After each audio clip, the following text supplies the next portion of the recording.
Sa mga liblib na baryo, may nilalang na naglalabas-masok sa dilim, dala ang takot at lagim. Ang tawag sa kanya, manananggal. Isang babae na sa kalaliman ng dilim, hinahati ang kanyang katawan sa dalawa. Iiwan ang kanyang ibabang kalahati habang ang itaas na bahagi tumutubo ng malalaking pakpak at lilipat para maghanap ng biktima.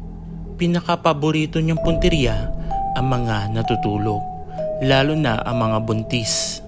Gamit ang mahaba at matulis na dila, sisipsipin niya ang dugo at kukunin ang buhay ng sanggol sa sinapupunan. Pero may paraan para siya'y mapatay. Hanapin mo ang kanyang iniwang kalahati bago sumikat ang araw at budburan ng asin, bawang o abo.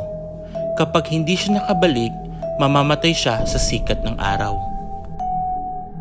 Kaya kung magigising ka sa gitna ng gabi at makarinig ng tunog ng pagpak sa bubong, huwag kang lumabas. Baka naroon na siya, ang manananggal.